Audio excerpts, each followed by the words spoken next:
This is Beyond Average, Episode 7. The one thing we have in this world is we can't control the events, but we can choose what to focus on, we can choose what things mean, and we can choose what to do. We're live. Hey, good morning, good afternoon, good night, whatever time you're listening to this. You are tuning into Beyond Average, the podcast bringing you a new way of thinking about health, wealth, and entrepreneurship, economics. Today we're doing a little bodybuilding. We just talk about everything. That's right. Anthony. Isn't technology amazing? This is our first podcast across the state. We are literally across the state. You're almost as far as west you can go, right? A little further. Yeah, almost in Trenton, and you're down in Toms River. And we're recording this call over Skype. And technology is a beautiful thing. We don't have to be in the same room to record the podcast. And so pretty cool. Yeah, and I don't know about you guys. Every day I use my phone I go to New York. I travel in New York, and I'll be on a train looking at my phone like, man, this is amazing. I can have a map of the whole train system. I don't need no carry a map with me and a book and this and that. It's just I don't know. You gotta be thankful and grateful for the technology we have. And you have to use it too. There's so many people who don't make use of all the cool apps and stuff on the phone that can make you so much more productive. One of them being Evernote. I've been using that a lot more lately. I know you do for work and stuff. I'm religious with it. Religious. I've been building. Go ahead. I was going to say we use it for the podcast.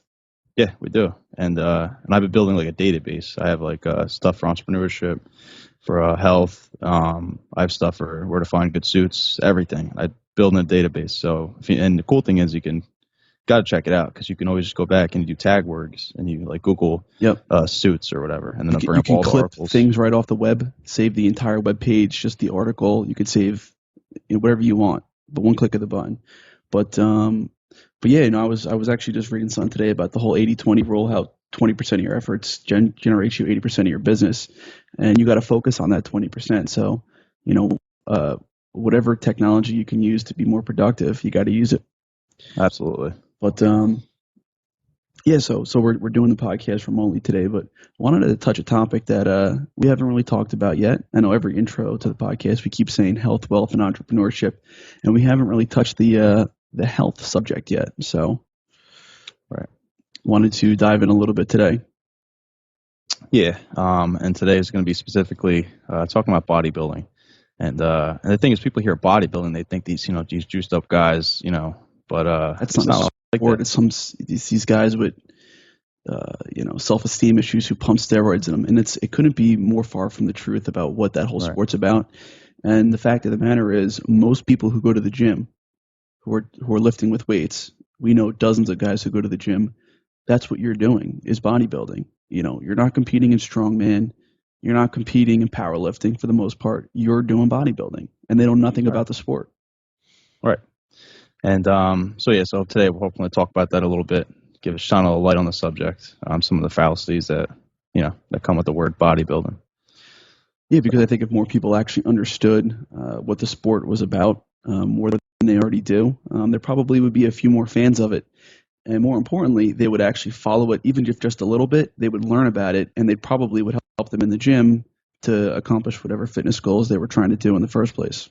Absolutely, because you see a lot of guys that are really into it, but they kind of have no clue what they're doing. They're kind of just throwing weights around, hoping for the best. But the cool thing about bodybuilding, you can literally, sculpture. You say, I need a little more shoulders. I need a little more in my back, or and you literally sculpt what you want to. Yeah. I find it to be really, really upsetting when you see the same people in the gym week after week, and they're so close to getting to their goals because they're doing the hard part. They're showing up. You know what I mean? That's the hard part. The deadlifting and the squatting is the easy part. You just got to get there. But they know so little about what they're doing, and you watch them train and everything they do is wrong. You feel bad because they're putting the effort in. They're just not. They don't have the knowledge to turn it into results. And Tony Robbins dropped an analogy. I heard it a long time ago, but I think it's called the 20 millimeter rule, where some people's trajectory is literally 20 millimeters off. Perfect example this weekend with golf. If you can hit the golf ball 20 millimeters just in the right spot, left, right, wherever, it changes the whole trajectory of where you're going. So the stuff you do today makes a big difference down the road. So if you can get it right, in this case, the gym, for example, sometimes it's just the tiniest fix, can be the biggest difference in the world. Yeah, I mean, we talk about the diet, how important that is, and we'll get into it. But Right. if you need to eat 2,700 calories a day to gain weight to put muscle on, but you're only eating 2,400, you're like a peanut butter sandwich away of hitting your goals. But you're never going to gain Exactly. weight because it's mathematics on Yep. some level that you're just not eating enough, and so you don't realize that all the work you're doing 99% of what you need to do. Right. And some people say, "Oh, well, I do eat. I eat." When you say, "Well, what do you eat?" Well, I have a bowl of cereal for breakfast. I have 3 eggs, and then Or for you can't say lunch the I word have breakfast. breakfast. Uh, um, so yeah, when you have breakfast, that's what they have. And then when they say, "I'm going to eat I had lunch. What time do you eat lunch? 1 o'clock. So what? You ate at 8 o'clock, 1 o'clock, and you're having dinner at 5. That's not eating. Not And not again, in a bodybuilding sense. Actually, really no, shouldn't be eating for anybody's sense because you should be eating a lot more than 3 meals a day. For the and average every person, you should be eating at least 5 meals anyway. exactly, and whether your fitness goals are to gain weight or lose weight, I think you should be splitting up your meals like that because it's scientifically that's just kind of how you can You're, kind of tap into your you're natural abilities. right. We weren't always eating 3 square meals a day. That wasn't really how we were designed. Right. Small meals throughout the day is more efficient for the body. But so let's start at the beginning. Really, you want to just explain basically what the competitive sport of bodybuilding is. Like, you see a bunch of guys on stage with big muscles, but what exactly are they doing, and what exactly makes one guy win in a contest over another guy? That's a good question because sometimes you'll see a show and you can't even tell the difference between the two guys because they both look so good. Especially But to a layman. If you don't exactly. follow it, you can't even tell the difference. Right, but when it comes to the shows, they're looking for, I guess, conditioning, meaning, how are they looking flat? Are they, did they suck all the water out? They get that real nice cut look. Yeah. So not Get only a nice, do you not only do you want to have big muscles, but you need to have extremely low, almost dangerously low levels of and body it fat. is, And and that it is, and those guys are extremely unhealthy at the show. The rest of their life, probably, right, but s- it's a temporary thing. It's a certain exactly. look, the competition look for bodybuilding, and for the average guy going to the gym, you're not doing that. The way No, you're doing bodybuilding is more healthy. When you right, get to the extremes of the sport and you talk about conditioning, these guys start dieting. They build up the muscle in the off season. They start dieting and strip the fat away, and eventually dehydrate themselves so that the muscles look almost shrink wrapped. right. And they're down to like dangerously low record levels of body fat, which you can only keep for a few days.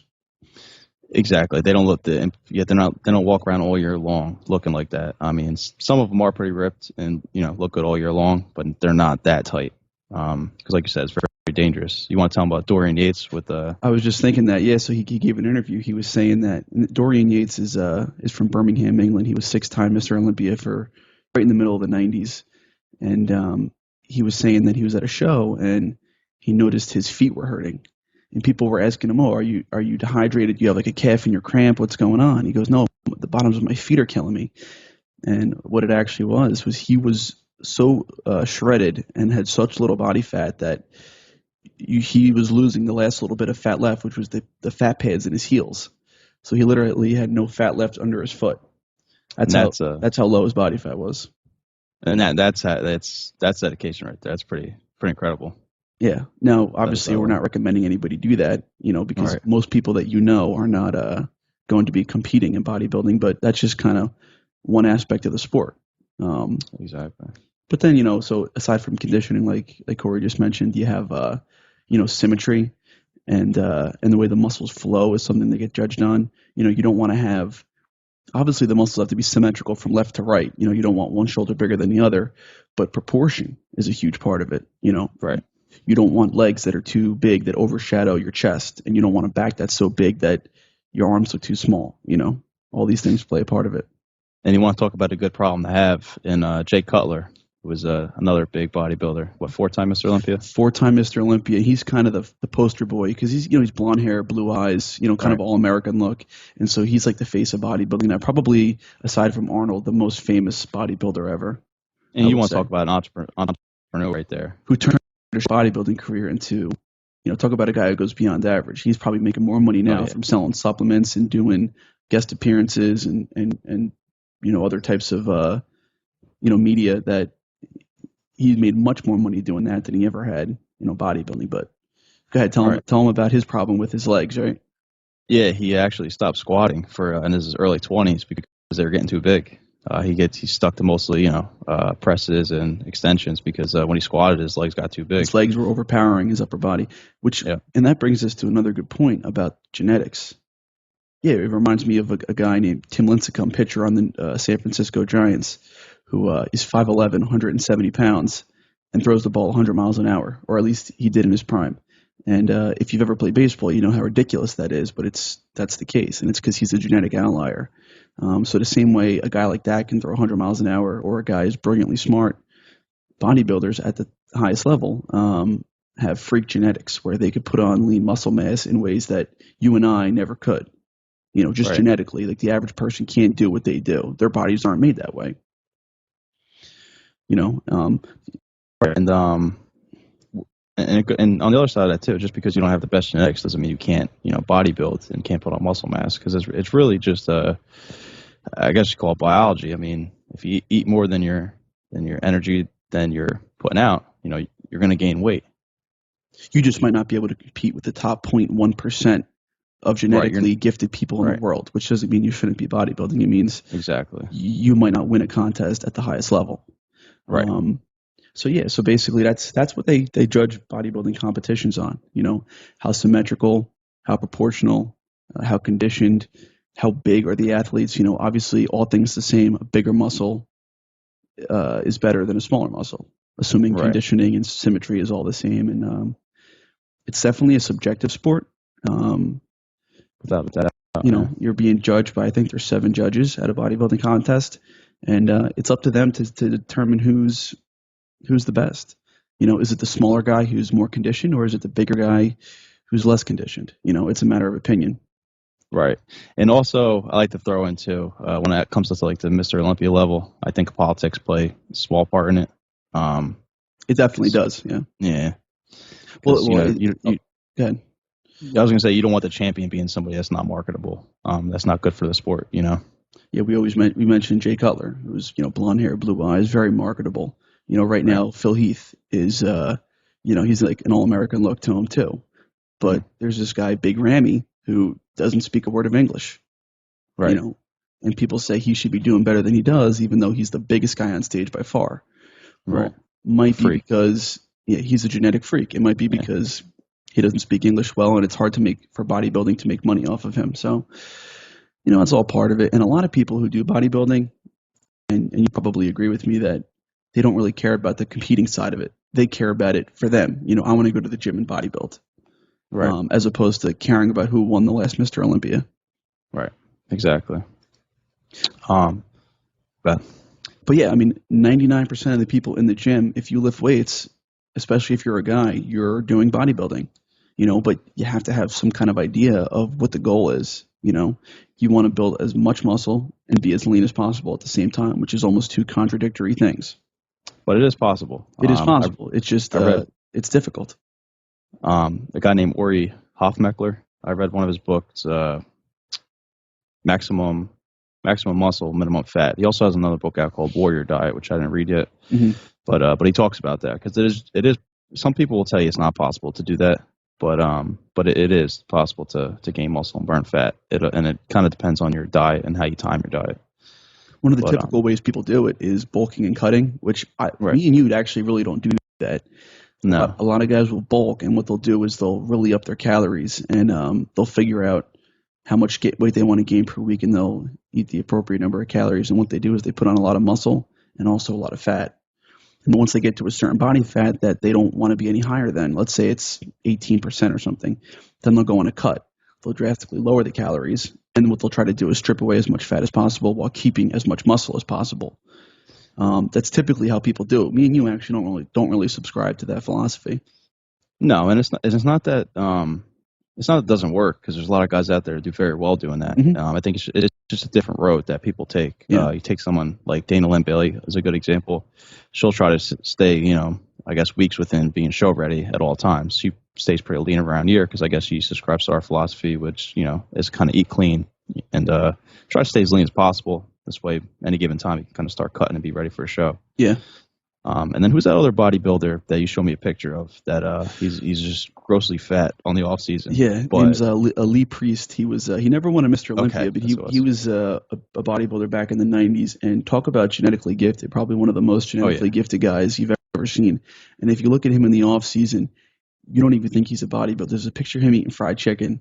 He's standing over the counter eating chicken out of the refrigerator, and he just looks like some regular fat guy. Like a power lifter or something, like big arms, big chest, but he's just got a gut. Huge gut. And then you see the after picture, which is like maybe 4 months later, and he's absolutely shredded. Yeah. And I mean, still big full muscles, but absolutely shredded.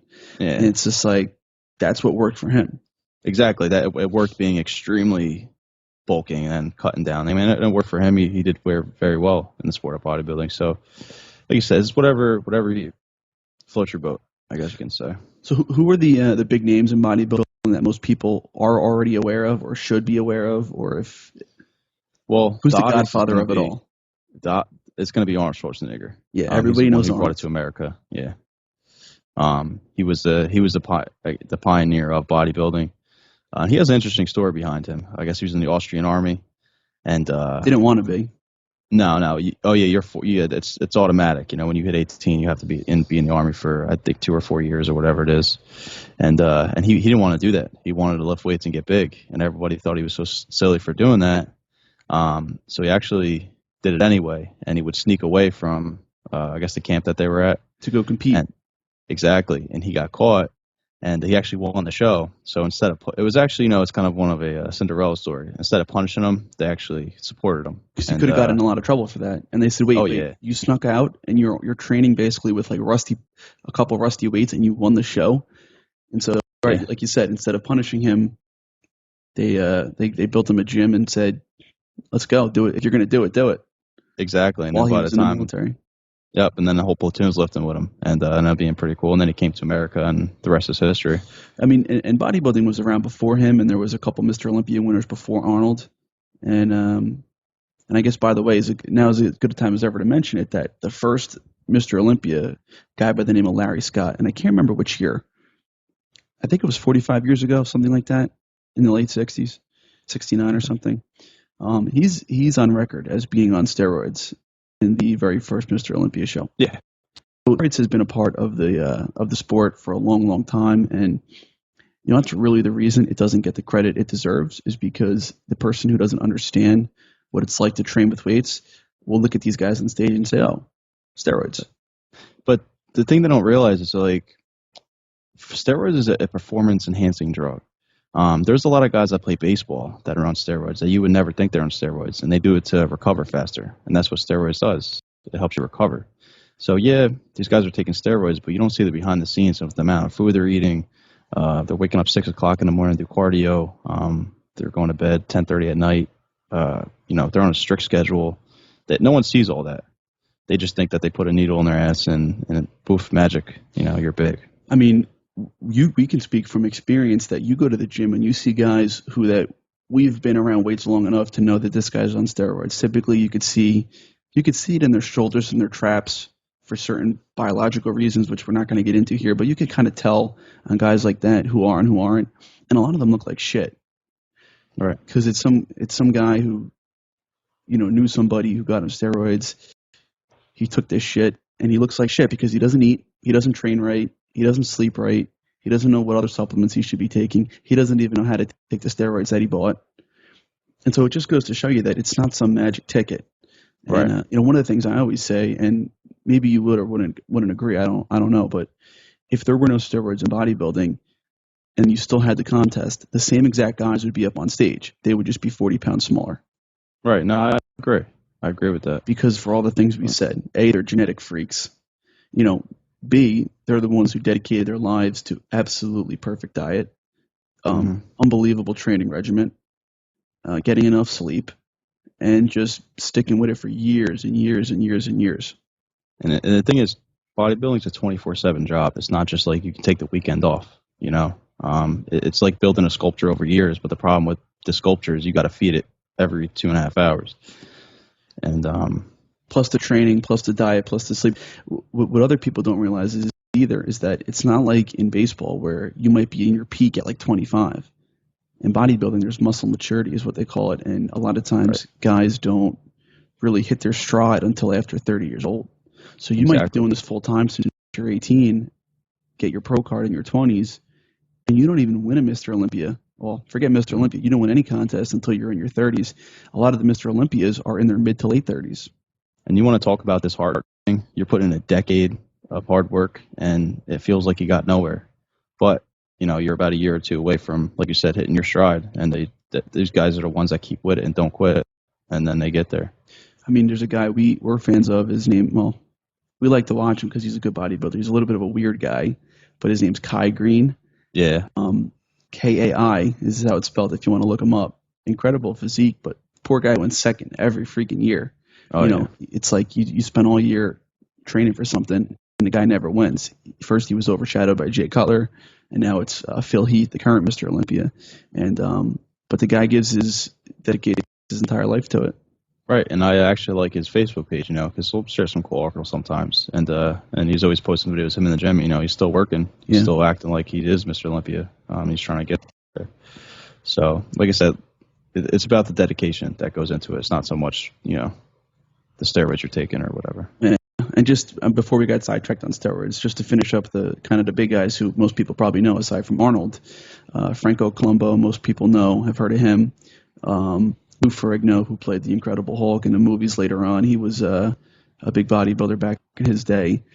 And then, the guys in the 80s and 90s weren't as popular. The Lee Haneys of the world, the Dorian Yateses of the world, who both won a number of titles, but never had the notoriety like some of the earlier guys.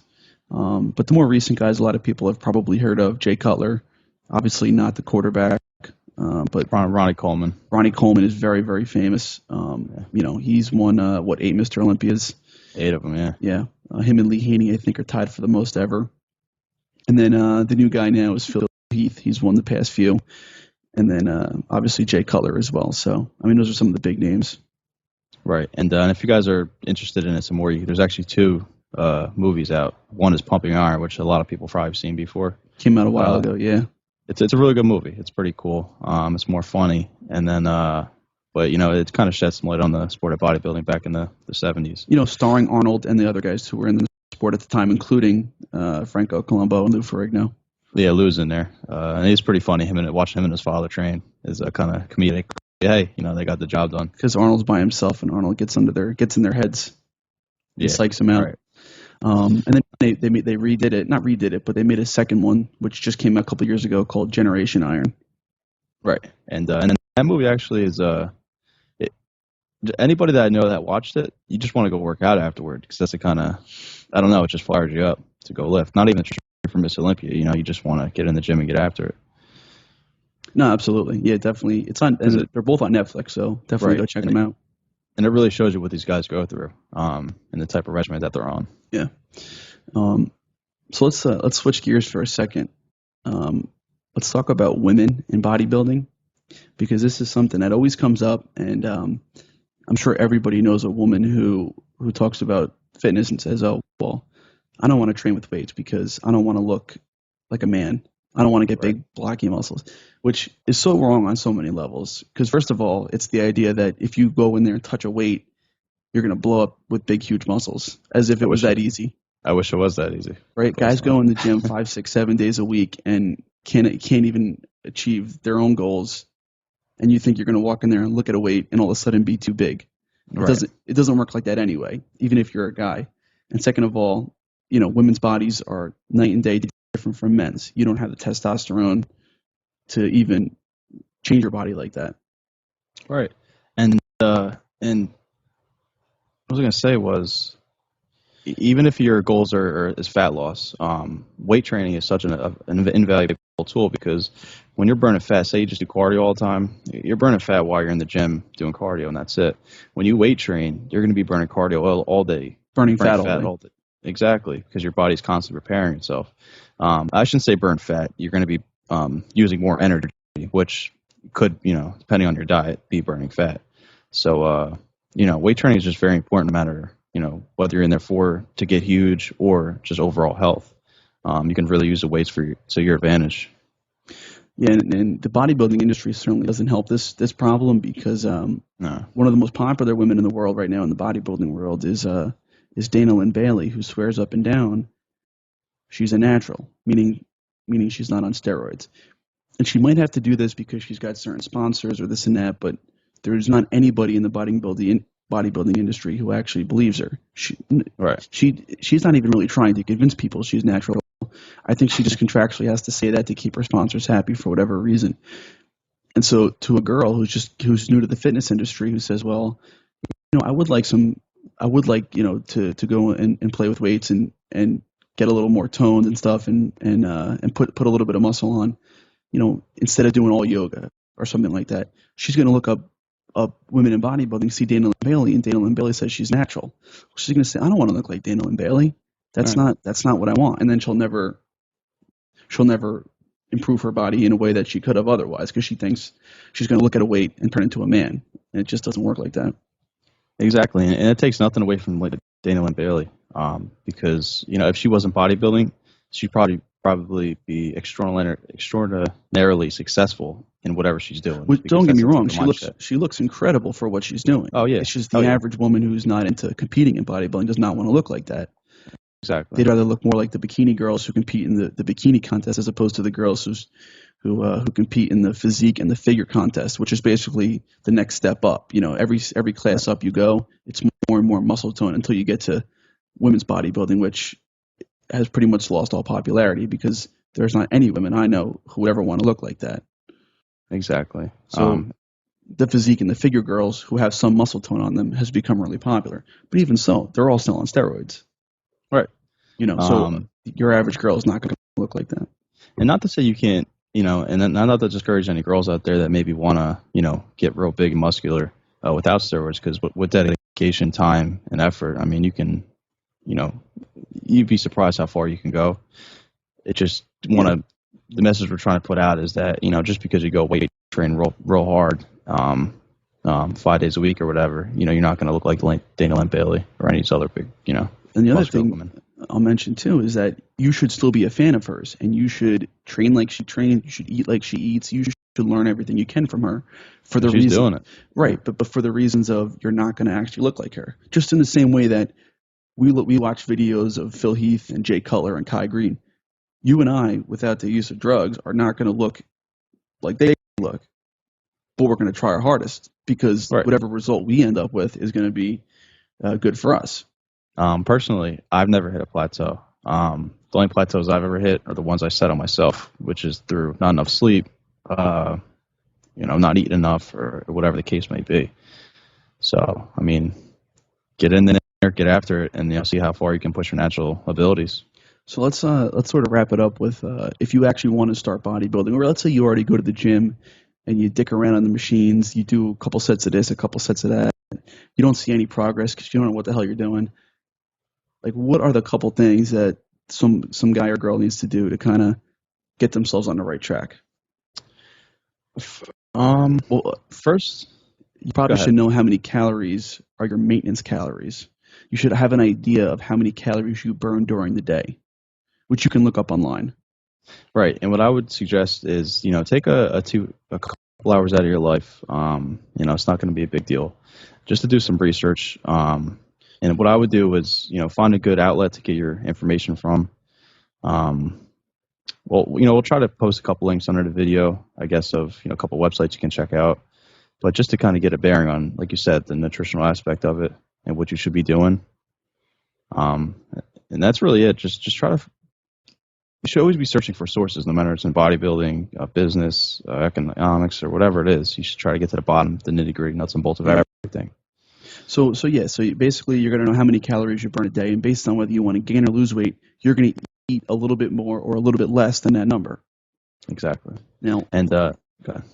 I was going to say, so that's kind of how many calories you should be eating. As far as what kind of calories, we're going to get into this on a later episode, but you have proteins, carbs, and fats, and you got to figure out how much of each one you're supposed to eat. And good sources of proteins are basic animal proteins, chicken and beef, maybe more chicken than red meat, but you can eat them both. Fish. As far as carbohydrates go, you want what they call slow digesting carbohydrates, which would be brown rice, sweet potatoes. You have a couple more. Oatmeal. Oh, I love Oatmeal's great. Eggs are a great source of protein. They're also a great source of the third macronutrient, which are fats. There's certain healthy fats that your body needs. Right. And when you go to the store to get oatmeal, don't buy the package of Packets. sugar. Yeah. What you always want to do, I suggest to anybody, no matter what you're doing, is read the ingredients of what you're eating. And if you can't picture what that ingredient looks like raw, don't eat it. Or if you can't pronounce it. Exactly. And personally, I eat like a salad dressing. I toss in some of my chicken sometimes. There's some stuff in there I probably normally wouldn't eat. But, that's kind of the only shitty stuff in my diet. And I try to keep it that way because the cleaner you eat, the cleaner you're going to look. Also, too, probably the less ingredients something has, probably the better it is. Not always, Right. but oftentimes if it doesn't have 30 ingredients in it. Exactly. That's a big red flag. And everybody, and as far as ratios go with fats, carbs, proteins, and everything, like you said, that's a whole another half-hour episode. And we will do we'll it. get into. Yeah. But everybody's different. Like some people are more carb sensitive, and it goes back, I think, to even genetics. Like if you're born in a certain part of the world that maybe eats more fat-based diet, or maybe your ancestors came from somewhere, maybe I don't know, down south where they had a lot of fruits, berries, and stuff. You might be able to handle carbs better. Yeah. So everybody's going to be different. That's up to you to kind of figure it out, play with it, and just do a diet for a couple weeks, see the results you get. And you got to put the work change. in to do the research to figure out what Right. the hell all this means, because we're going over it in 30 seconds. But basically, you're going to find out how much you should eat and then what you should eat. And then you go to the gym. You got to train. You should probably train 4 to 5, at least 3 days a week if you're at a bare minimum. You don't have to be in there for 2 hours. Sometimes we are because we like going and doing heavy leg workouts and stuff, and that's fun for us. But you could get a real workout in 45 minutes if you hustle. You don't have to make marathon workouts. It's more important about you go in there and you hit it real hard, and then you go home and feed yourself. That's the most important thing. Exactly. And very important. And I forget what I was about to say. Well, just to piggyback on actually going to the gym, keep it real simple. If everyone talks about the 3 sets of 10, not the worst idea, to build muscle, which is a different focus than building strength. I mean, if you're building muscle, you are building strength and vice versa, but you can optimally do one or the other. You probably want to keep it in like the 8 to 12 rep range for whatever exercises you're doing. Slow on the way down, probably twice as fast on the way up. And, you should be do some homework, figure out what kind of split you want to do, which muscle groups you want to work on which day, and just stick to it. And well, actually, you just reminded me what I was going to say was, we're here to try to be your guiding light. We'll help you out the best we can, and we'll do shows that'll go in detail in the future. But, it's really up to you to do the research. And if you're listening to the show, you already are beyond average. So hopefully, you're already doing that. But yeah, it's, like you said, do the research, look up things you can do. And if stuff's not working, don't be afraid to try something new.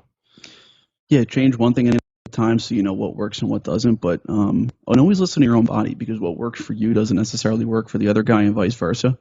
Right. I know we go lift together. There's exercises you love that I hate, exercises I love that you hate, just because I think it's more effective for me. You think one's more effective for you. So you always got to listen to yourself, because you could read all you want, but until you actually try it, you're your own best source of information, in my opinion. Exactly. And to give you a heads up, I've been alphabetical order. I keep it real simple. This is split I'm on. Is one day's back, next day's chest and buys, next day's legs, and then the next one will be shoulders, tries, and then calves. I try to throw in there a couple times a week because I didn't Or start abs. training Yeah, calves. calves or abs. You kind of mix them in when you can, and we take rest days as needed. Pretty much, I'm on the same split. We take rest days as needed. Right. Yeah, and then on a rest day, I might go in there and just do some cardio, sit in the sauna, sweat some of the salt out that I've been accumulating over a few days and stuff like that.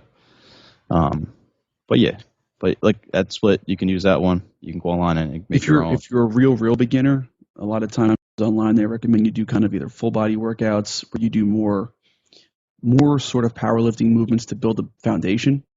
Yeah, what kills me is when I see personal trainers having someone in there that's obviously not in shape, doing like one at a time dumbbell chest press, like some there's really no need like for anything. advanced exercise that a bodybuilder should be doing, when this person is obviously not at that level yet. Right, you're having to put up the top floor on the skyscraper when they didn't even build the right foundation yet. Yeah. And that could be dangerous too. That can get you hurt. If So you are really serious about bodybuilding or any type of fitness, you cannot skip the holy grail of exercises, which is squatting, the squat. You right? have to do it. You do. And some people, you know what? I saw a funny meme. When it comes to chest day, everybody's got a story. But when it comes to leg day, everybody has knee problems. I don't want to hear it. Not everybody has. There might be somebody out there that do have knee problems, but the other ones, you're just lying to yourself. Get under the bar and squat. And you don't have to be squatting 400 or 500 pounds. You know, find a comfortable weight, even if you're on the Smith machine, because maybe that feels better on your back or your legs or your knees or whatever. To be honest with you, though, it's easier, which is why people do it. But it's actually worse for your body because you're restricted on motion. Yeah. Do free weight squats. It's the absolute best exercise you could do, hands down. Period. End of story. And I heard an interesting statistic you want to call it, but people are less likely to slip and fall when they get older if they squat when they're younger because it builds a better hips and a base if you do it right. You know, if you're squatting, probably true. Yeah, and if you're squatting and you are starting to have back problems, knee problems, things are hurting, then you're doing something wrong and you got to change it. And the way I squat is going to be different than the way somebody else squats. You know, you and I squat totally different. We do. I used to squat with someone that had their legs really, really close. That would be totally uncomfortable for me, but that's what felt good for them. So, and you can look up on YouTube a squat tutorial and learn how to do it. You have to. You absolutely have to. And we just talked about technology at the beginning of this episode. And whether it's bodybuilding or anything else in this world, the internet has become just an ocean of information. A lot of bad information too. So always check your sources, but there's no excuse not to do anything anymore. There really isn't. Nope. So I guess, that kind of wraps it up we might do another one of these shows in the future to kind of maybe dive into some stuff. But probably. I mean, listen, at the end of the day, bodybuilding is actually a pretty cool sport once you realize all the work that goes into it. Right. And once you see the final product and you actually know what kind of led up to that, it's actually a pretty cool thing. The Mr. Olympia 2015 is coming up in the fall. They do it every year. I think they host it out in Las Vegas. So Phil Heath is going for his 5th Mr. Olympia title this year. So if you want to follow it, check it out. All the top bodybuilders are on YouTube, so they're pretty easy to find. Ladies should definitely, if you're into fitness, you should probably check out Dana Lynn Bailey, and there's a few other ones, but she's the most popular. Right. And don't forget, in the name of getting big, don't forget about where the gym came from in the first place is to be healthy. So don't because you want to gain weight, don't be hitting the McDonald's every day after a workout just to get your calories. That's not the way to get your calories. Keep it clean. It's more about a lifestyle change than it is just trying to get muscles or lose some fat. It's more about a lifestyle change. Right. And you don't have to live like these bodybuilders do. Some of these guys can't even go to the movies with their wives because, they have to be back home to get a meal in. You don't have to live like that. You can live your life and you can go 4 hours without eating because you're not competing anytime soon. But the idea is, to properly get the right nutrition. My kind of code of ethics for myself is that if I try to eat healthy all the time, I'm going to screw up and get Taco Bell sometime. You know what I mean? But it's okay because I don't plan that as part of my diet. It's just if it happens once a week or whatever, cool, no problem. If you try to eat the chicken, the rice, the eggs, the oatmeal, more often than not, you're on the right track. Like you said, you're not competing, so just try to do the right thing. And as for myself, though, I actually hit a natural plateau maybe 6 months ago where my diet had to completely change. Now, I have to eat every 3 hours if I want to go to the next level of, getting in better shape. And I'm sure, you get there too. And just one last point I'll mention, and we actually mentioned this last week about reading, about the high incidence of successful people who read. There's also a really high correlation of very successful people who take good care of their bodies. Yes. So, and I just saw an interview actually today. It was pretty cool with, I don't know if you saw it, Grant Cardone interviewed Bob Dugan. I did not see it yet. Billionaire. No, it was pretty cool. He talked about what he does. He actually has a dictionary in his office that he goes to definitions because he says if you don't know the content, you're not going to be able to if you don't know how to learn, you're not going to be able to learn. So it's just real. And he says he'll spend 6 hours on a Saturday just reading articles, and then throughout the week he'll spend 3 hours, on the computer just reading news articles, books. And this guy's a billionaire, very successful guy. Still putting the work in. Exactly. Never stops. And the guy's, I think 71 years old. and he's looks like he's 50 because he takes care of himself. So, well, I guess with that, we got to sign off because we got to go to the gym. We do. Have a great week, everybody, and thanks for tuning in. Kill it. You want to tell them before we go, where can they find us? Yeah, so check this one out. This is episode 7 already. So beyondaveragepodcast.com/007, facebook.com/beyondaveragepodcast. Twitter handle is tweetbap. And subscribe to the show, iTunes, Stitcher, YouTube, and like the Facebook page, and then you'll get updated whenever we release a new episode. All right. Over and Have a out. great week. Later.